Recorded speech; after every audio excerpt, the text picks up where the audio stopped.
Imagine what's possible when learning doesn't get in the way of life. At Capella University, our game-changing FlexPath learning format lets you set your own deadline so you can learn at a time and pace that works for you. It's an education you can tailor to your schedule. That means you don't have to put your life on hold to pursue your professional goals. Instead, enjoy learning your way and earn your degree without missing a beat. A different future is closer than you think with Capella University. Learn more at capella.edu. Being a marketer's no sweat. You just have to manage dozens of channels, launch hundreds of campaigns, score thousands of leads, and okay, fine, it's a lot of sweat. Unless you have HubSpot's AI-powered marketing tools to help you do all that and more. Get started at HubSpot.com/marketers. This is a Rogue Media Network podcast.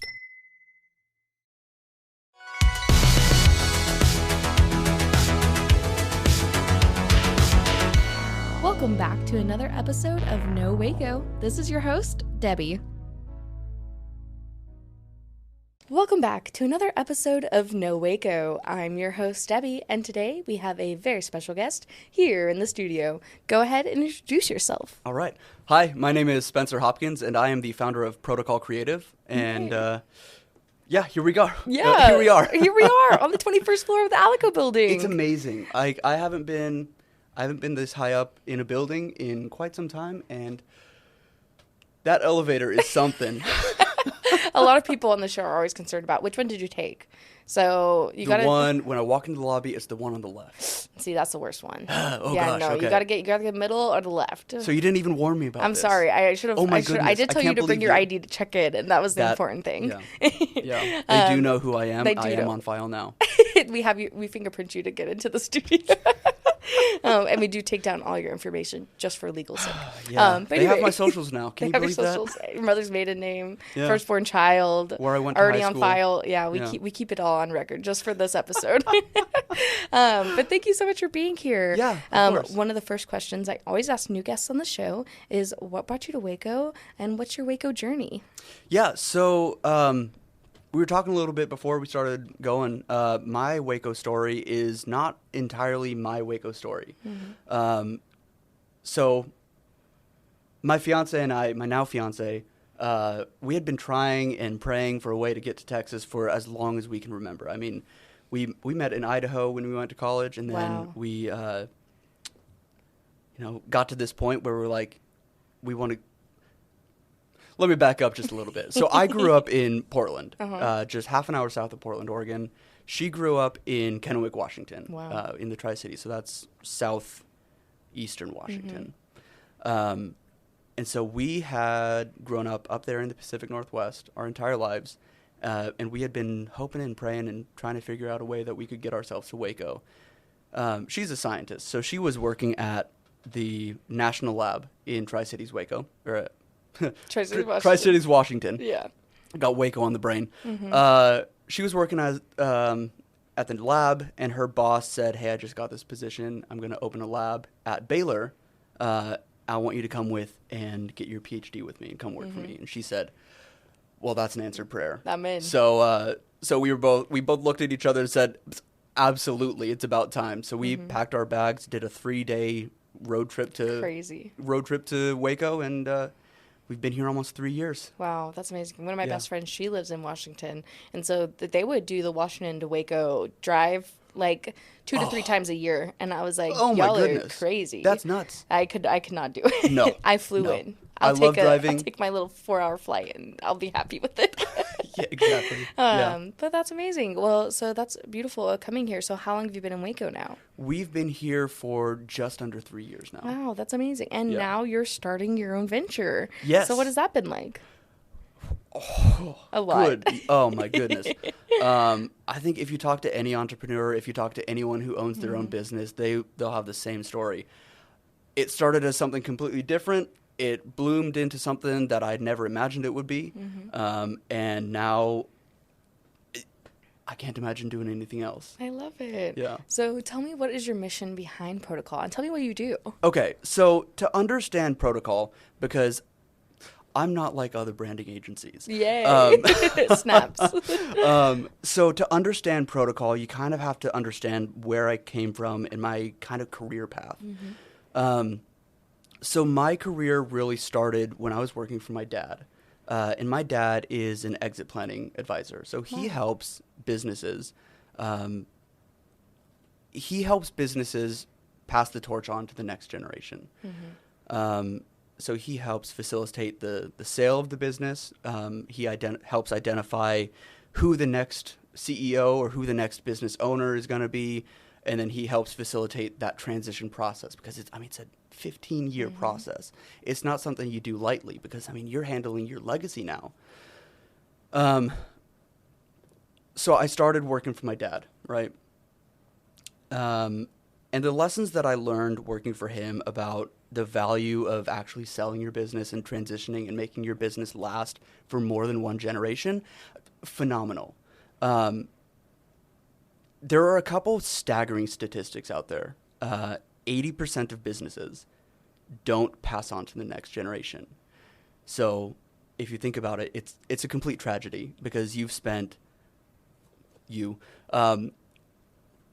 you think about it, you've spent 35, 40 years building something up and cultivating amazing relationships with people in your community. And you have processes and you have ways of doing things and you have insider knowledge about the way that your industry works. And then to just shut that down, 40 years of someone's life and knowledge, just poof, gone, not capitalized on, not passed on to anyone else. It's a complete tragedy. And thinking about it, it's like if you saw a national monument like what's it called? Oh, no. Cut this part out. I was like, the Lincoln Monument. Like if you saw the Washington Monument just crumble Monument. in front of your eyes. It's like we've lost something that was so beautiful. is a community institution. And the thought of that I hate it. I really hate that thought. So, but on the flip side, when you do actually transition your business, say you have 15 employees. This applies for every single employee that you have. When you transition, not only is there a massive economic payoff for the business owner and their family, you can set up the trusts that you develop to help your kids go to college debt free. What a dream for anyone our age. Like coming out of college debt free. Amazing. Gets you so far ahead in life. It helps you set up philanthropic endeavors. It helps you do all sorts of things that have massive community impact. And we saw a lot of that. A lot of business owners that we worked with are so community minded, and it's so important to me. But the founder's family aside, when you look at their employees, if the business doesn't transition, you've now got 15 or so employees who now have to take their families and go find new work. They might have to leave the community. They have to pull their kids out of sports. They have to pull their kids out of school. They have to find new schools. They have to find new sports. They have to find new churches to go to. Their friendships and their communities and their circles that they've built in that community, gone. Yeah. And it's a tragedy. So I learned a lot about the benefits of transition planning from my dad.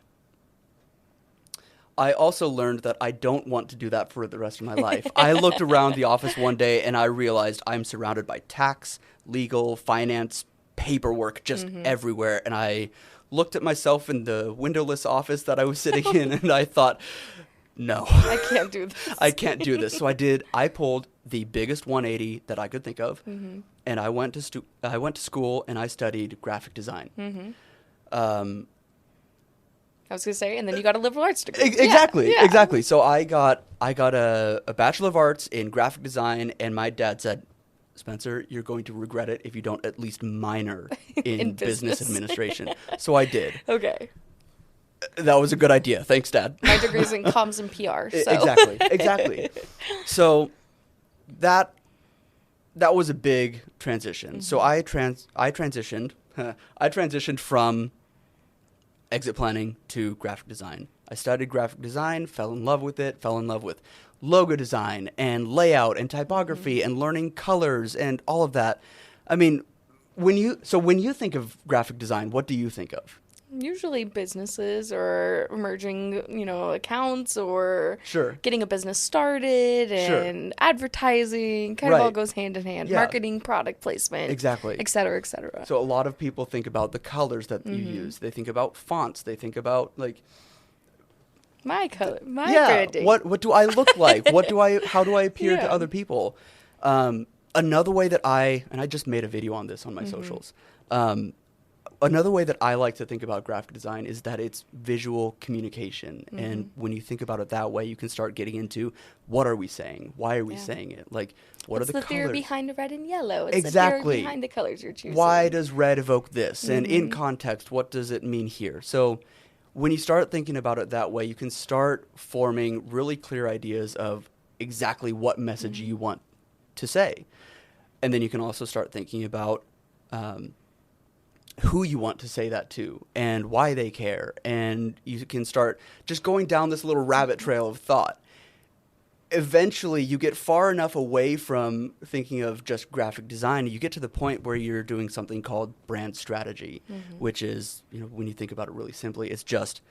How many times have you read Building a Brand Story? Oh, my, so many times. So many times. It's amazing. Yeah. But when you start thinking about that, all branding and brand strategy is figuring out what you want people to think about you and then figuring out a way to get them to think that. And that is, when you start thinking about that, it just takes off from there. Yeah. It's amazing. And I can tell you're passionate about it too, which is absolutely amazing. Completely. What would you say is your mission behind it and what drives you? Well, it's funny you ask because that's exactly where the next part goes. So as I got into graphic design and I started working on graphic design, I had this client. I had this client.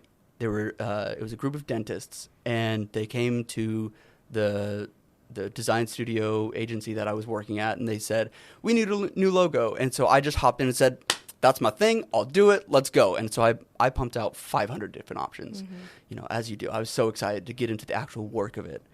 And we went through presentation 1. They said, not really our thing. Okay, I'll go back and pull 3 more options. Again, not really our thing. And then in the 3rd presentation, they stopped me and they said, Spencer, just slow down. We can tell you're passionate about this. We can tell you enjoy what you're doing here. Yeah. Do you know why we're doing this? And I stopped and thought and was like, no, I didn't even think to ask that. And so in that moment, I realized that in my own personal process, I needed to figure out asking those questions of why are we doing this? Who are we doing this for?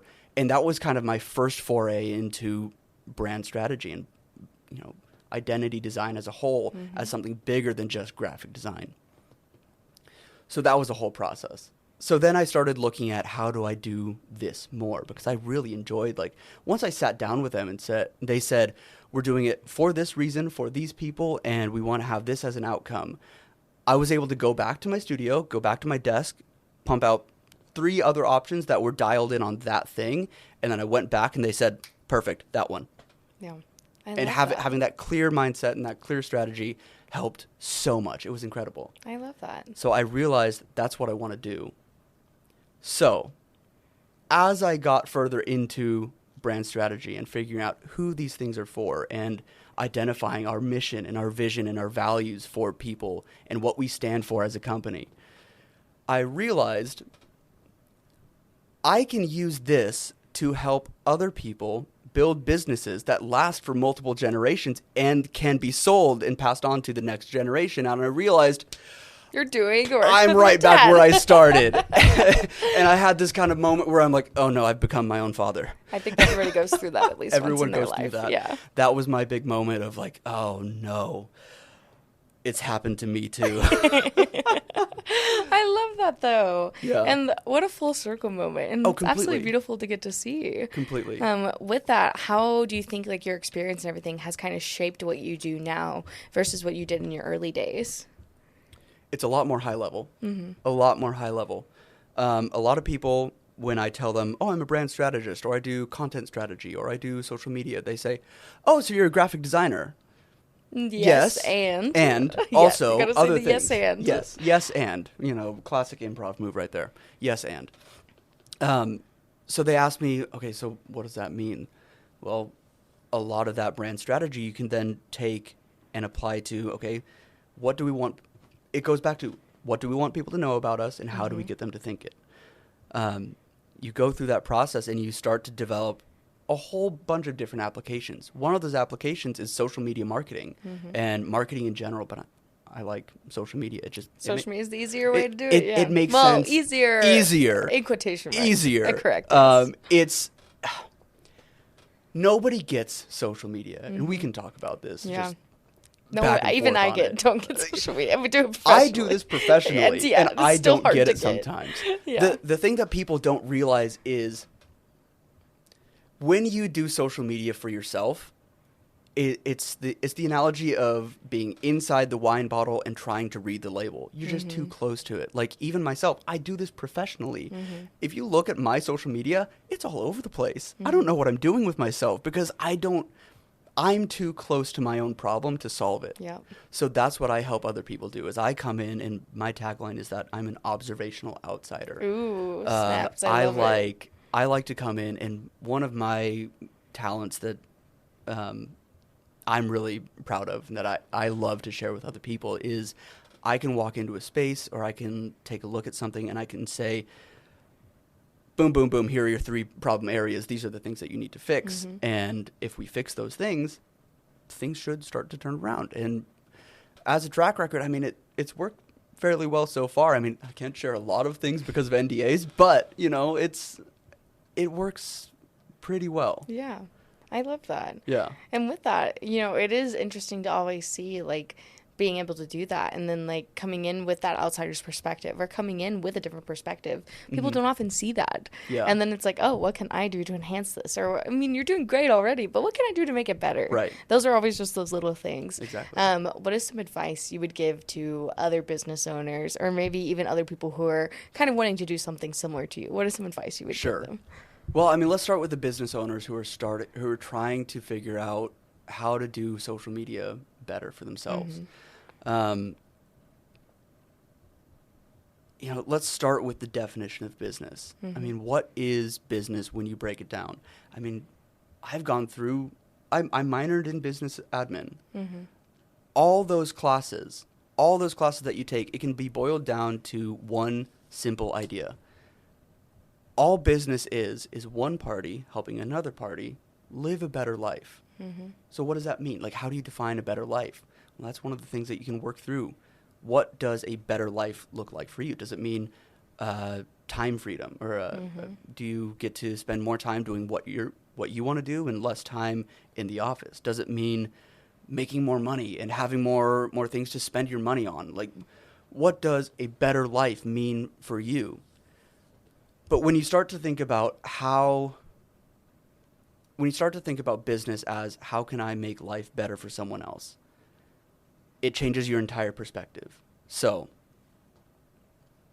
when you start looking at social media, a lot of people look at it as, social media is my place to just show up. It's my place to talk about me and what I do and what I can sell you. And you'll notice a lot of the things that I've said just now involve the word I.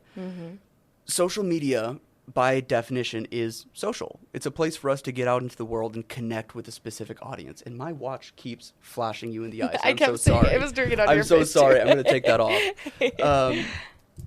Social media is a place for you to connect socially with a community. So start by defining, what community is that? What type of people can you best serve? What is the audience, the target audience that you have, that you can help improve their life? And my go-to method for social media marketing in that direction is, this is me. This is how I can make your life. I just hit the mic. Sorry. This is me. This is how I can make your life better. I love that. And just demonstrate that. I think that's true. And I love that specifically. And again, it really is like, how can you help someone else? And I always tell people it's a platform. Yes. Like, whether you're using it for your voice or to amplify others' voices, it's also a place for voices to be together. Yes. So it's so important to think about it that way. Absolutely. I love that.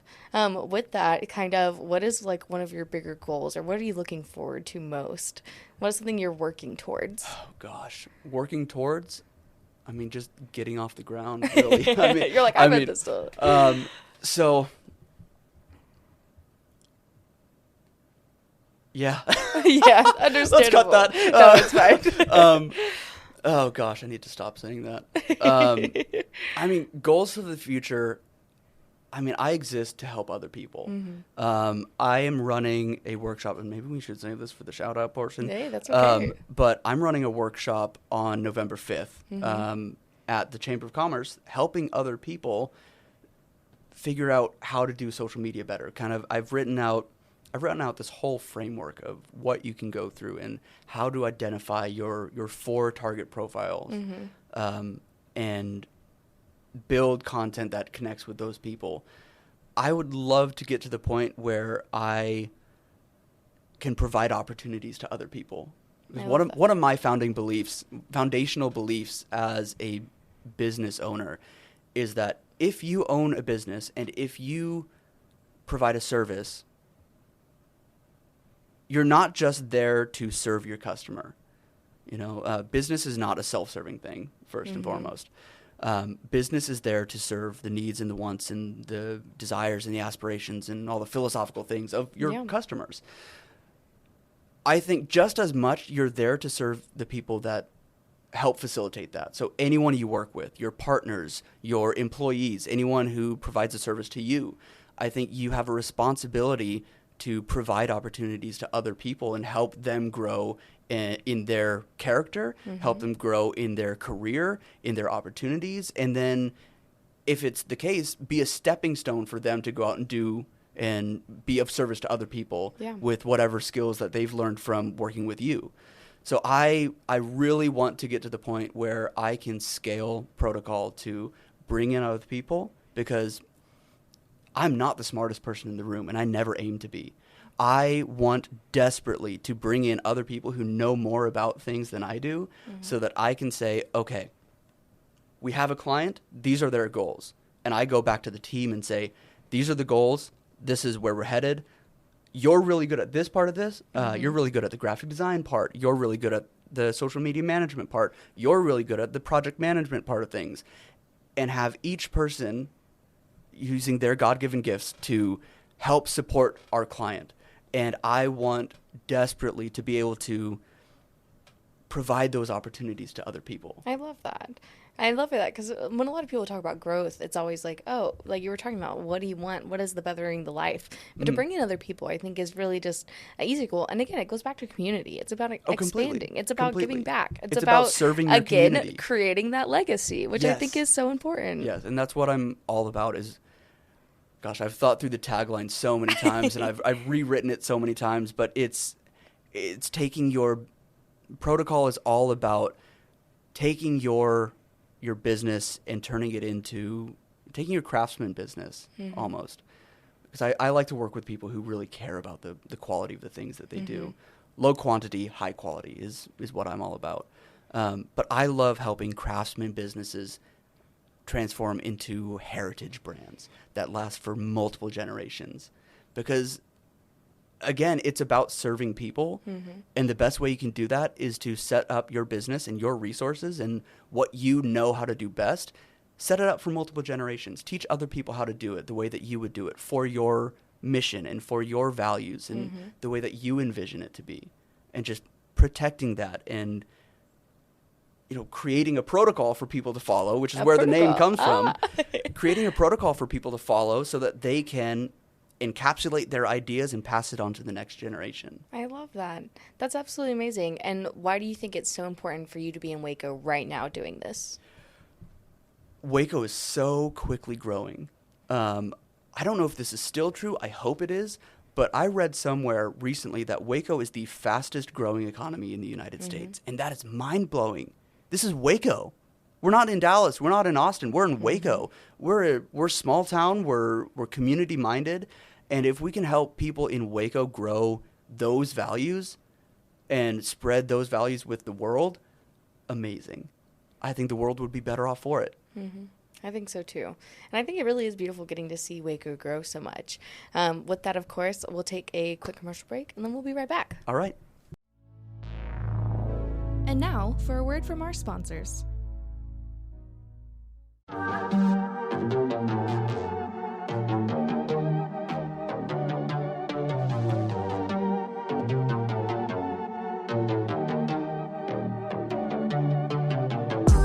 Hey y'all, I'm April. Hi, I'm Caroline. And we have a new podcast for you. What's it called, Caroline? Bloody Happy Hour. It's going to be your new favorite guilty pleasure. We're going to talk about some bloody stuff. Serial killers. True crime. Rape. Rapists. Why not join us? We'll have a good time. You literally never know. I don't know what I'm going to say. Bloody Happy Hour. Apple Podcasts, Spotify, or wherever you listen to podcasts.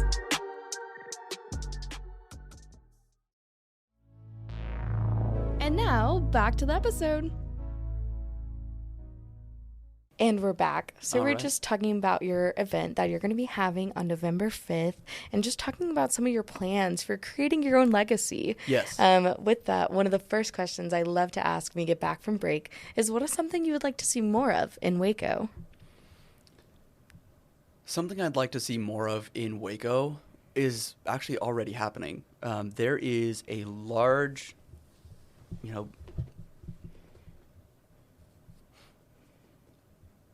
explosion? Yeah, like expansion.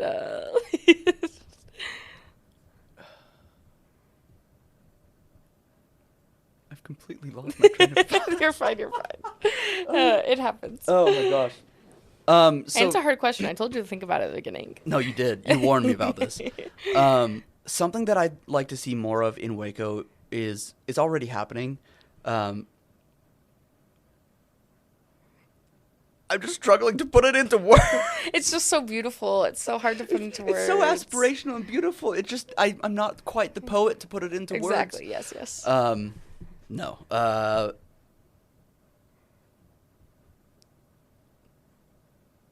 I know what I'm trying to say. I'm just trying to find the words. It's okay. I love seeing the cogs moving, so. That's why this is edited.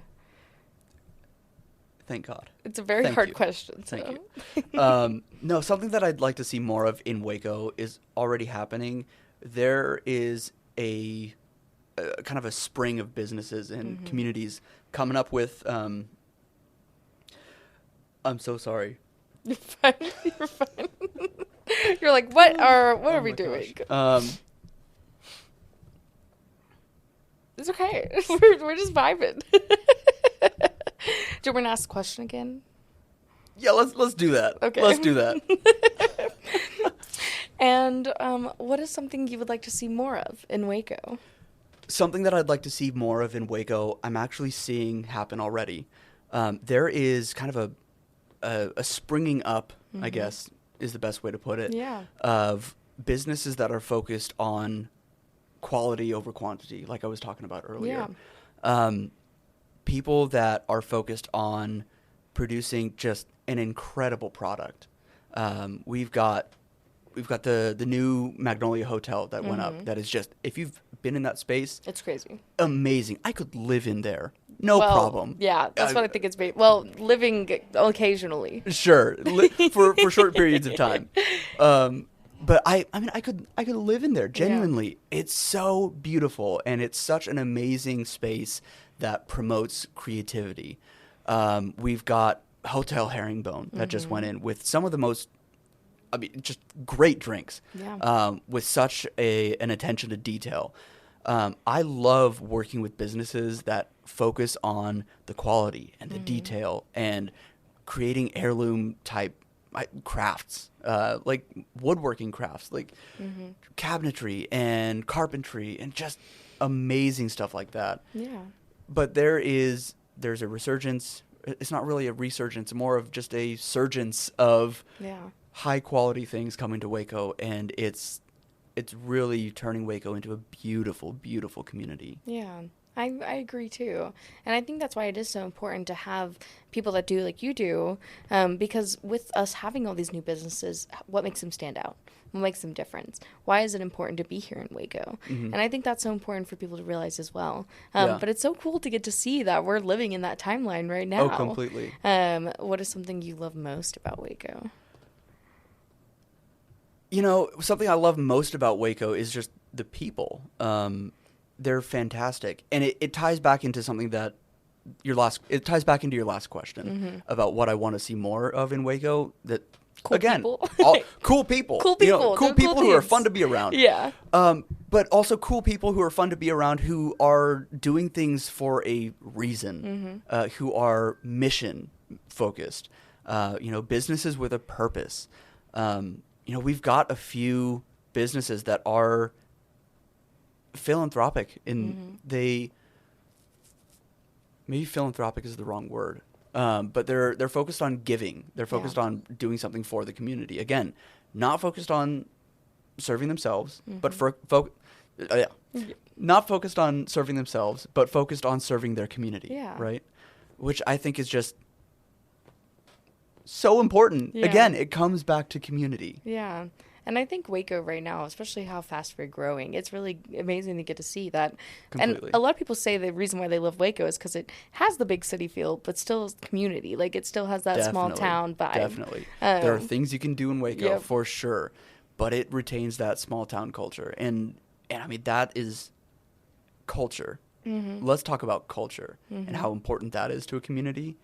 And not even just a community, but to a business. I mean, part of what I do is so my whole thing is helping businesses last for multiple generations, right? How do you make that happen? First of all, you have to know what your mission is, what your values are, what you stand for, what you as a business want to see more of in the community, or as a founder, what you want to see more of in the community. Identifying those things and then bringing in a group of people who hold those same values and who want to be in that business and do the same things for the same reasons. So you're not just building a business, but you're building a community around a set of values. If you want to create a business focused on culture and values and commitment to an idea or a mission, you have to focus on culture and your people. And the way you lead and serve those people. When you're building up a business, one of the things, going back to when I was working with my dad, one of the big objections that we saw business owners and founders have is, I spent 35 years building this. I wanted to know and be sure that if I hand off my legacy to someone else, they're going to not tarnish my reputation, because my name will still be attached to the business. They're going to serve the same people in the same community. They're not going to change the structure and the bones and the soul of the business to a point where it's unrecognizable. The way you solve that is by really, really coaching your team. As a leader, as a manager, as a boss, you have a responsibility to lead your team in a way that they learn how to solve their own problems. You give them your framework, you give them your way of solving problems, and you explain, we approach problem solving from this angle for this reason. Here are the parameters, here are the things that you need to consider when you're solving this problem. Obviously, you need to document all that. But then you need to teach your team how to replace you, essentially, which is something that no one wants to think about. But, eventually you need to step away and let your team thrive. You need to open that possibility up to your team so that they can step into their full potential and take over, so that you've now trained the next person. Identifying the culture fit for that is so important. Identifying the values fit for that is, all of it is so important to creating a legacy. When you go back and you take a step back at a 30,000-foot level, what you do as a leader and as a founder and a business owner is you create the team. Some people will leave. Some people will stay. when you get to the point where you yourself as the founder are ready to step away and leave the business and hand it off to someone else and trust your reputation and your legacy to someone else, you need to be sure that the person who fills that gap is ready to step into your shoes. Yeah. And training them on your culture, training them on your processes, training them on your way of handling people and leading people. So important. Yeah. And that's something that I offer, is I offer the coaching on that and the mindset of how to approach that. It's not easy. And for people like me, you know, I love being the leader that will always jump in and step in and solve problems for my team. Let it go, yeah. But sometimes, you know, you got to let it go. You've got to teach them. You've got to learn to look at being there for your team in a different way.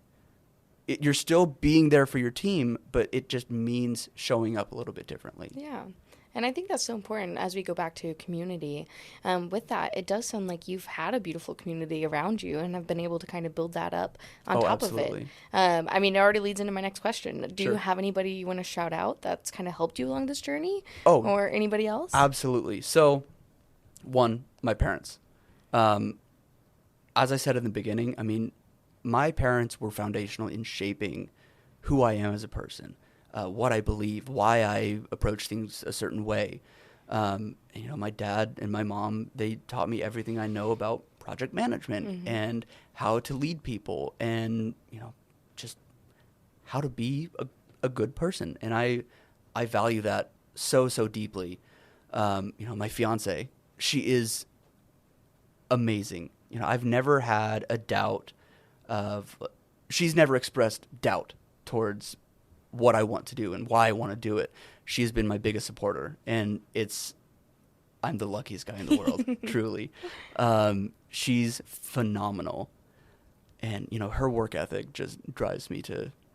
I was telling you earlier. Yeah, I mean, she works 100-hour weeks. That's amazing. I mean, she is there in the lab doing her thing, day and night, literally. Wow. Literally day and night.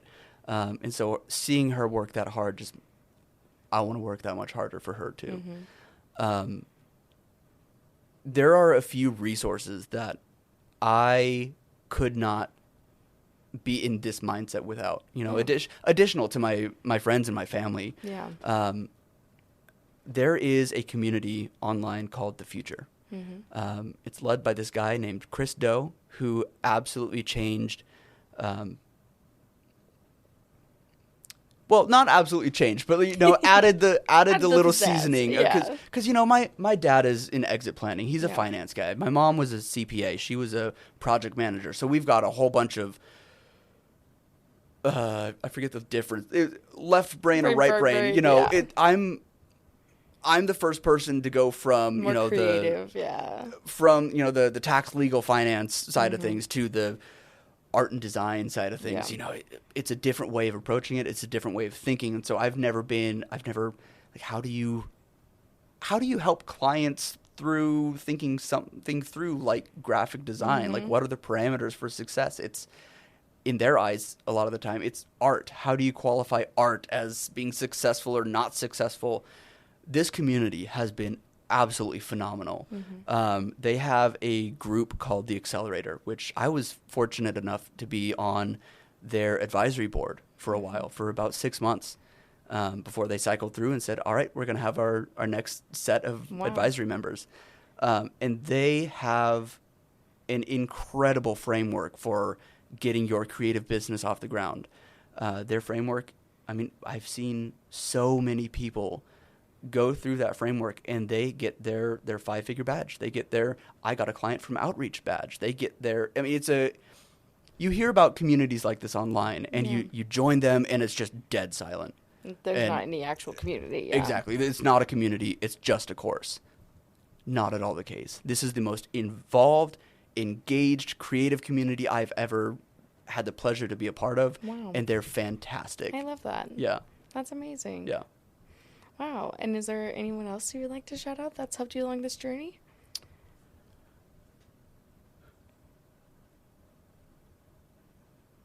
If you want to shout out your event happening on the 5th again, you can shout it out again. Oh, yeah. That's a great idea. Or if there is anybody else. Well, I mean, yeah, there are other people. Don't forget about them. They'll come after you. Yes, I know. Well, I'd like to thank Beyonce for one. Okay, yeah. Thanks, Faye. Gosh, what a tangent that I should not go on.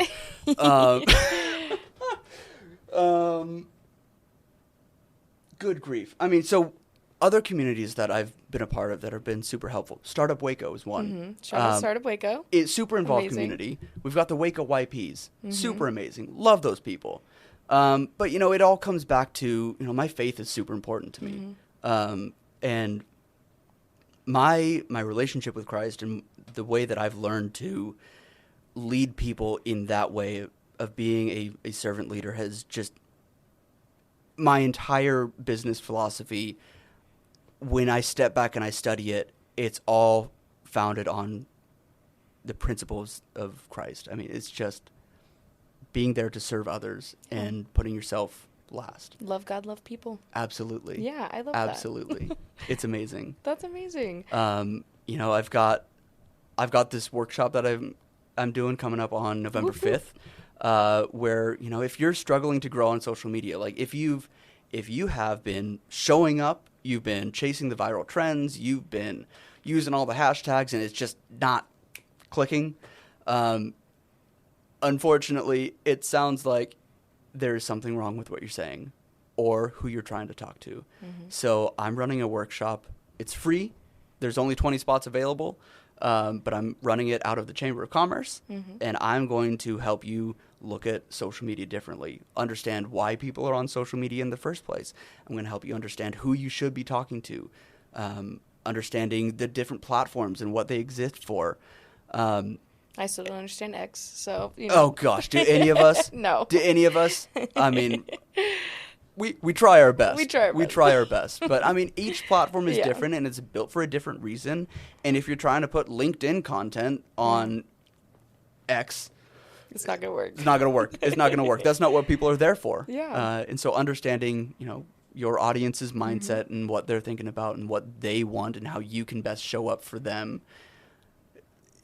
It's a good workshop. I love that. I've gotten some really good feedback on it so far, and I'm really excited to actually launch it and share it with the community. Yes, of course. We are so looking forward to that. And, of course, plug yourself. Where can we find you, find more about you, all the things? Yeah. So my website is protocolcreative.com.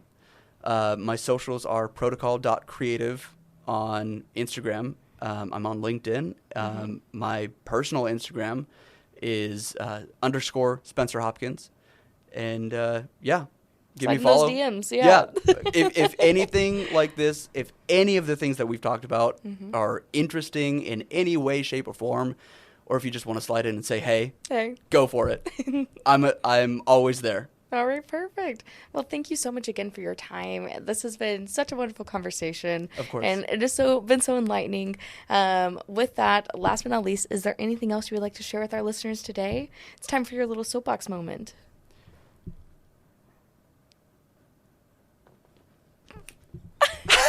You just say thank you. A lot of people just thank everybody.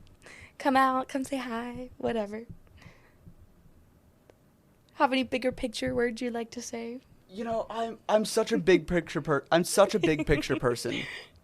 I love helping people just talk through things, and I love getting into the minds of other people. I love talking to other people. I love asking questions, which, you know, I've been asking you the questions. This is a whole lot of me talking and not doing a lot of asking questions. Yeah. But, I mean, that's one of the reasons why I want to start my own podcast. Is I would love to just sit and ask people questions all day long. That's why I get to do it. I know. Isn't it amazing? It's amazing. You learn so much about other people. But, you know, the thing that I would want to share with other people is that, you know, if you have a dream, if you have something that you know you can offer to other people, there's a way you can help other people. And nothing is more fulfilling than serving other people. I love that. It's the most incredible thing in the world, and it's opened up so many different opportunities for so many different people. Chase it. It's worth it. I love that. Well, thank you so much again for your time. I appreciate you coming all the way up to the 21st floor of the Alico building. It's been amazing. And thank you so much. for spending your hour with me. Yes, of course. Well, thank you. Thank you.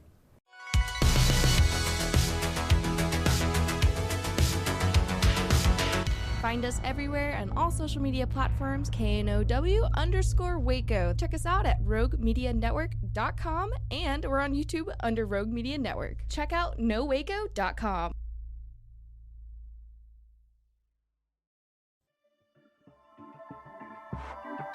This has been a Rogue Media Network production.